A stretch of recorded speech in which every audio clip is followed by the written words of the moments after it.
Mm.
Can you hear me, Lindsay? Yep. Okay.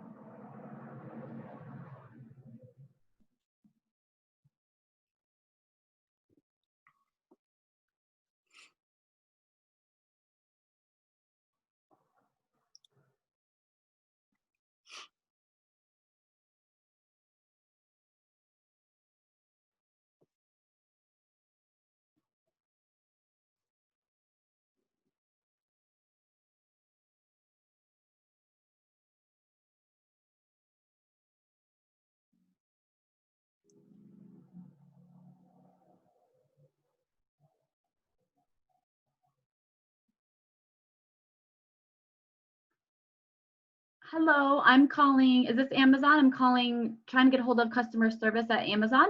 Is this the Yes, ma'am. correct line? Yes, thank you for calling Amazon customer support. My name is John. How can I help you today?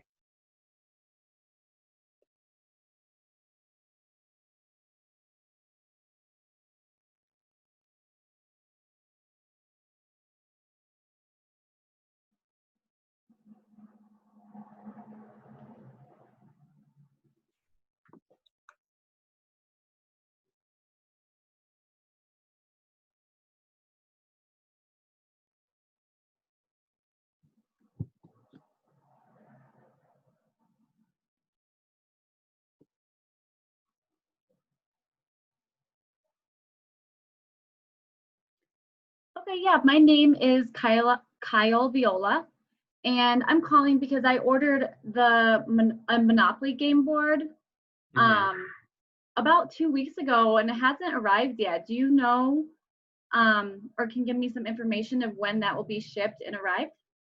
Oh, okay. Yes, I can certainly help with that. First of all, thank you for calling, and I really appreciate your business. Could I get your order number? Do you have that with you handy? If I can get your order number, that would expedite this process.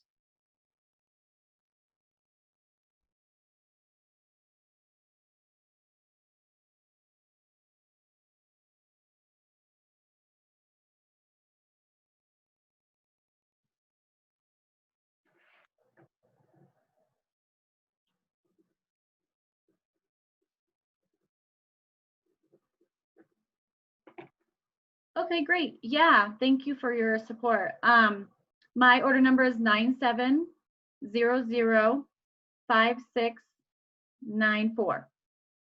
Okay, perfect. Let me pull that up. One moment, please. Okay, I see it right here. Just to confirm, what date did you order that on?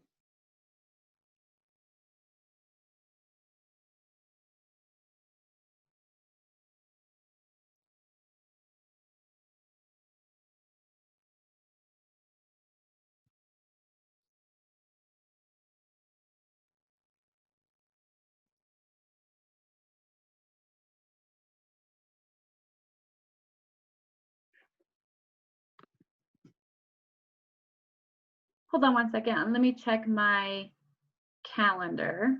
Okay, no problem.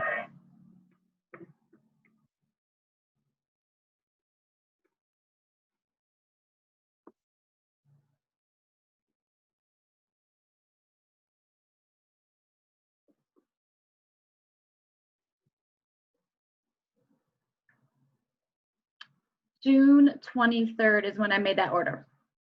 Okay, perfect. Thank you for verifying that. We do that just for security purposes. We don't want other people getting into your account. Okay, so I see that you ordered it on June 23rd, and this is interesting.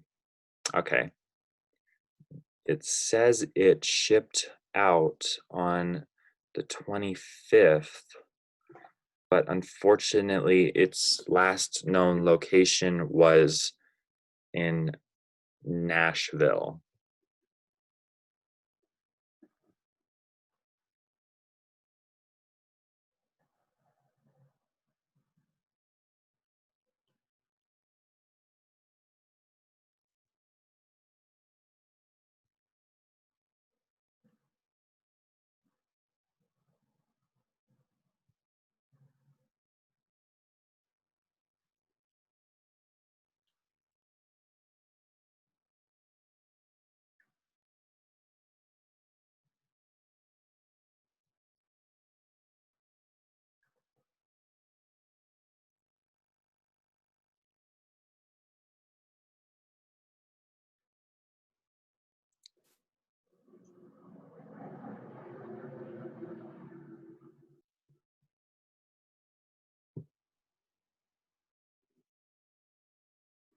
Yeah, I maybe coronavirus has made that shipment stop and be delayed. Do you think that is the reason or what? I'm not sure what the reason is. That's the only thing I can think of. Is there any other ideas that you may have that it stopped in that city?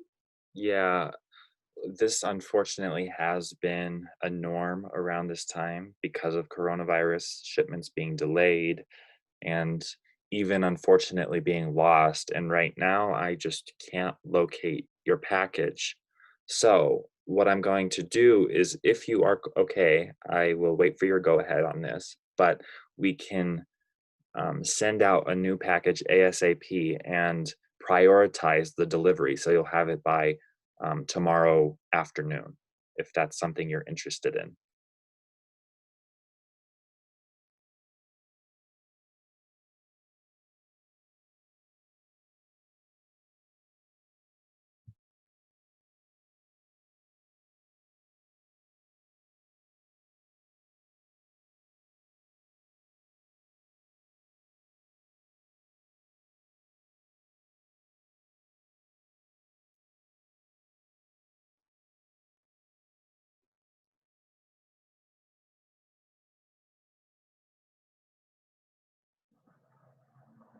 So that will be in 2 days that it'll arrive? Is that right? No, actually, we're offering 1-day shipping now, so it'll arrive tomorrow afternoon.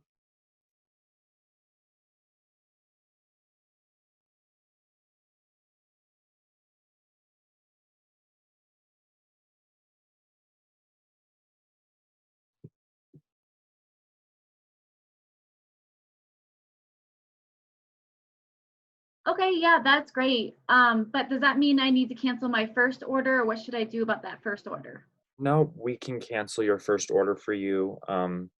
Actually, what we won't cancel it. This will just still be considered that first order, and you won't pay anything extra. This will just be sent to you. It'll still be considered that first order. And just for your troubles, we're going to apply a $10 credit onto your account for future purchases here at Amazon.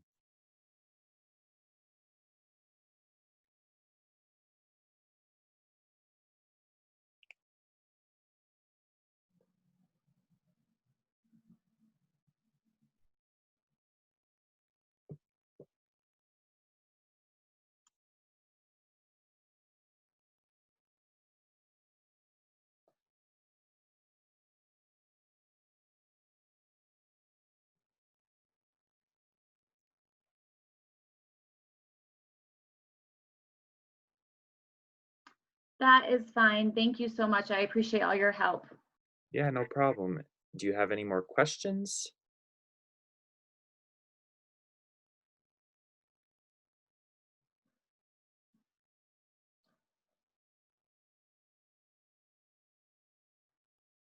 Nope, I don't have any more questions. Are you going to email me with the Yep. new order number and everything like that? Yes, everything will be included in the email. Yeah.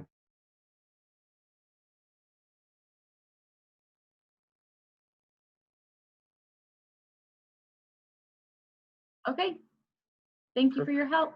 Yeah, thank you for Have a calling great day. Amazon. You too.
It's like the Martinelli's, you know, just like the little. Sign, please.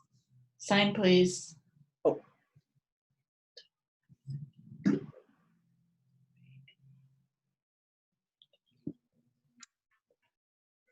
Lori's just thanking everyone for volunteering and for helping out and their kindness.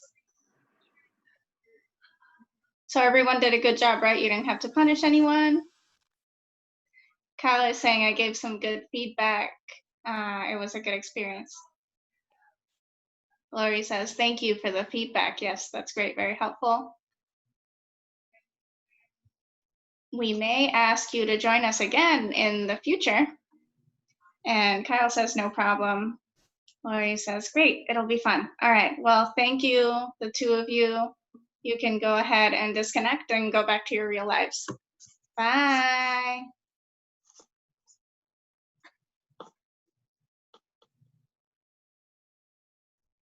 Who are we missing? One more group? No, we're all here. No, we're not. 1, 2, 3, 4. No, we're all back, right? Yes, I can't count. Okay, wow. When I popped in, what I was seeing was lovely to see working with the deaf individuals, clarifying, yay, yay, yay, yay. What I was like, oh my God, we have to do more of this. Right? Yeah, yeah. Maybe we have to change our schedule next week. Yeah. Thank you. Thank you. What? Say what? Can we switch the deaf people, or can we switch them? You right, mean, like if we have the same deaf people, can we switch them around? I think we should figure out something. So we could, the 5 of you who had these individuals come, you could ask if they can play again with us next week.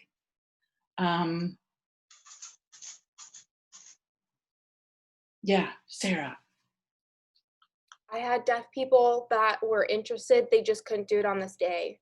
I can reach out to a few of my friends too. Yeah, same here. Okay, here's like spontaneous rearranging here, right? Trying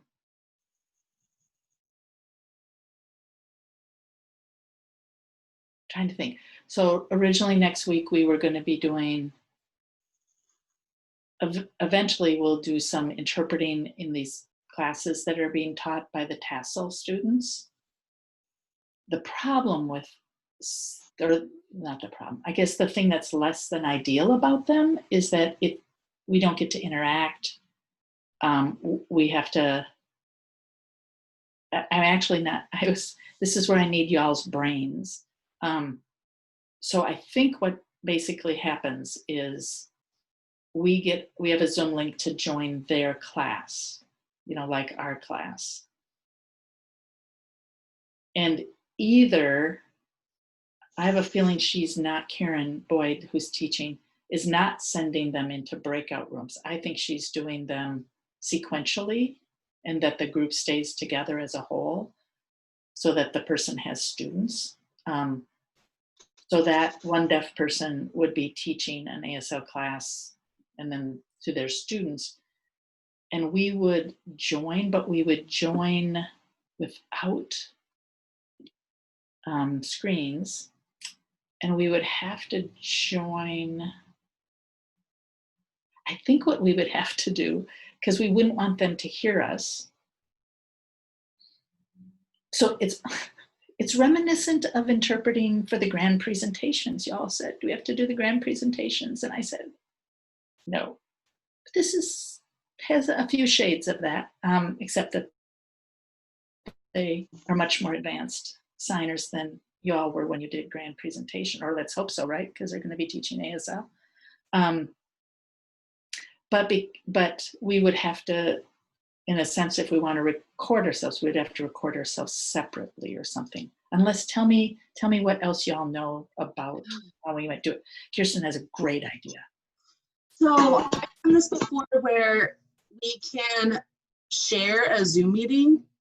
So if we're in our own Zoom meeting where we can hear each other, then if someone has two screens, I know I do, and I think you did as well, Lori, that you can actually screen share their Zoom meeting of them signing into our Zoom meeting.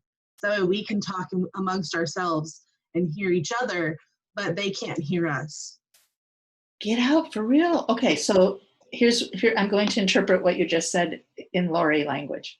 So in other words, I sign in and I screen share that, which means all of you at least see that on half and you're still staying on half.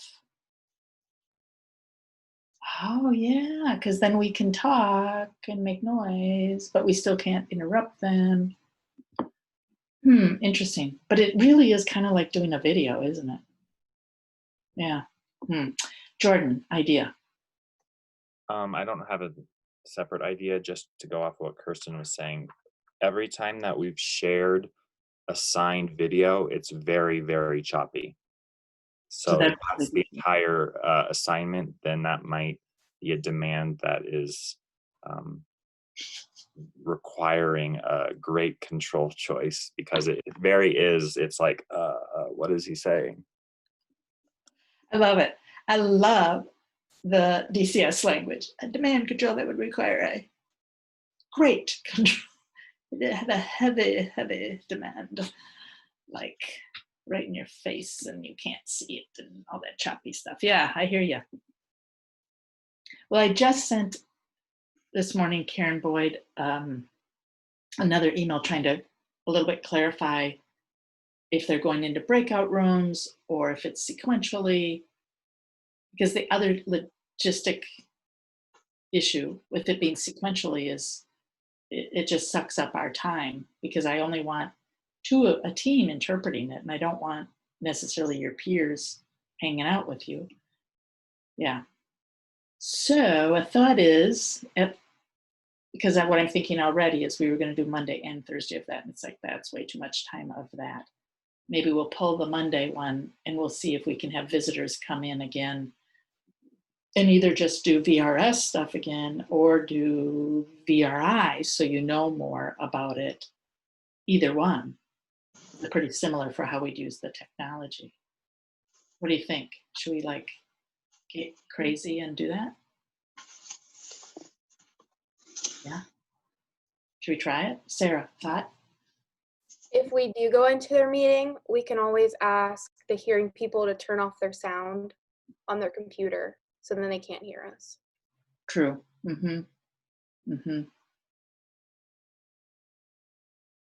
Yeah, that's true. That's true. Good point. But either way, we don't get to interact, which makes it very much the thing that's helpful in it is that you would rarely see a video like that where they're actually interacting with people. So it's a really good kind of VRI experience in that sense. So it might be fun to try it, but we could only try it on one day, maybe just on the Thursday. So do 2 days of it. That's what I'm thinking. So let's do this. Send out the nets again to see who we catch in our net. See if anybody wants to come play on Monday between 8 and 10 with us. These same people or other people. Yeah, and we can do more interpreting with deaf people with interactions, VRS, VRI kinds of stuff, to just get more practice. Does that sound like it would be helpful? Yeah, okay, cool. Yeah, so check with people, because you might not hear back from people right away, so keep me updated, through homeroom? Does that work best? Then everybody sees it? Okay, so send me updates in homeroom about what you're finding out there. And again, ideal would be if we had 5 people. But if we had more people, that's fine. We can even do that, because they might not all the same time might not work for them. You know what I mean? So if they're available anytime during that span of time, we could do the same thing of having them come in 1 hour into the class, so 9 o'clock Mountain Time. But if they're like, well, I can't do 9, but I can do 8 Mountain Time, you know, okay, let's do that. And then we'll just figure out stuff that other people do. So Monday will be a big push on, which is what we wanted to do anyway, is doing a lot more work of ASL to English too. So even if we get only a few deaf people, we can send some people into breakout rooms and do some stuff with the main room with other people.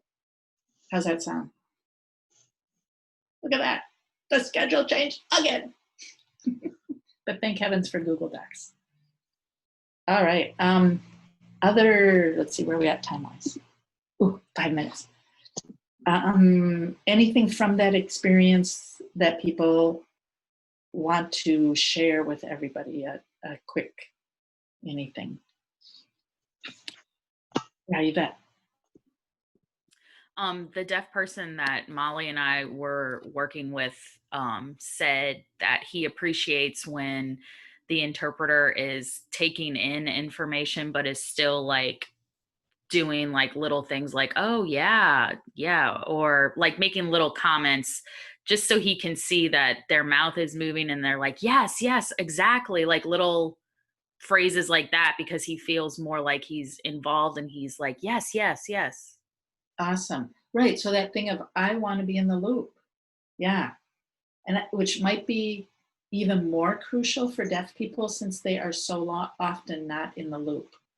And it's very oppressive and marginalizing. Yeah. Sarah. Going off on that, this wasn't necessarily intentional by myself, but I feel like I observed it somewhere and just like unconsciously added it into my interpretations. But when I was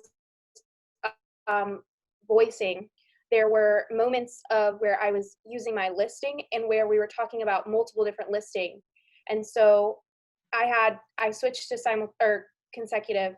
And when I finally spoke, I had, as I was talking, was referring back to which one was talked about in order. And the deaf person said that they really appreciated that because they knew that I had understood what they were saying and that that they were following along and could catch me if I was wrong and whatnot. Nice. Yeah, so especially, that's great, because especially if you're working much more consecutively, again, it's like, I can try to lip read to see where you're at, but boy, if you can cue me in a little bit, like, and so your cat is sick, right? Oh, okay, or, you know, whatever, just kind of letting them know a little bit, not necessarily sim-comming, but letting them know where you are in that process of, okay, I want to order, so I'm ordering this and I'm ordering that, Yep.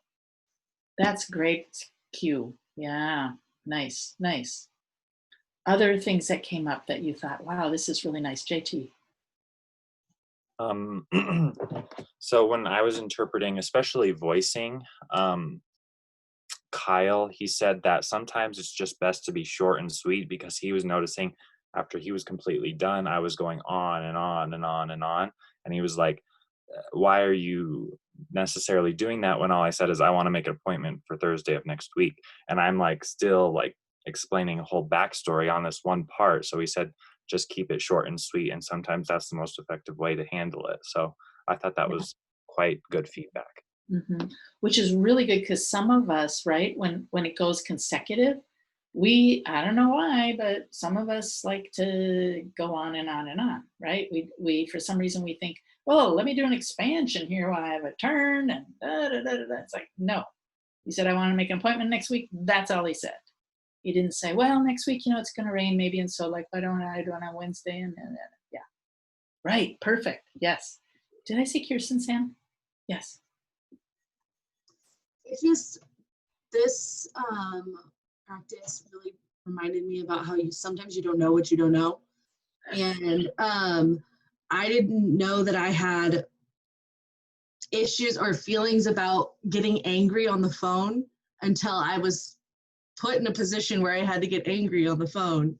I'm yelling at an IKEA person. Sorry, Inger. And it was one of those things where it was like, I guess I have to match what you're saying, but I'm not angry, but I have to be angry. And that was very difficult for me. It was one of the things I didn't know. You didn't have any trouble throwing out the curse words. Well, because he was throwing them out. I'm like, well, I know what that one means. And that, what a wonderful thing, right? To be able to explore that intrapersonal demand. And it's a interpersonal, because now that hearing person perceives you yelling at them or whatever, right? Yeah, really good to know about ourselves. Where are we uncomfortable? You know, I would never talk to my mother that way. Wow, they're talking to their mother that way. You know, yes. And then how do we manage that, of that thing of, this is so not me, right? So, and when we're live, sometimes what we end up doing, we can do, is to take it into the third person, because it's much more visceral is what I want to say. I mean, if I'm face to face with someone cussing them out, or I'm sitting next to them cussing them out, sometimes intrapersonally it's helpful to say, and he's saying, you know, yeah, I once got to cuss out a judge that way. It was a judge who was a real jerk too, but the deaf person was too. But it was, you better believe I stayed in the third person on that one. Your Honor, and he is letting you know that you are, he did a lot of profanity. The bailiffs took him away. Anyway, they didn't take me away though. But yeah, pushes your buttons, right? Right? Well, I hung up on her. Good, right. I worked for IKEA and I said, I'm sorry, you just cursed at me and I don't have to deal with this, so I'm hanging up. And it's okay for, and then maybe that pushes your buttons as the interpreter too, because you have feelings. Awesome, awesome. Okay, I'm going to respect your time. We are so done, and I know you have, it's Thursday. You have Emily. Okay, so ask some more deaf folks to join us Monday, and we'll see how we can take advantage of this wonderful, wonderful learning opportunity. Yay, everybody. Good work today. This could, watch what you recorded too, because you will love seeing what was going on with your work. Okay. See you tomorrow. I'm staying if you need me.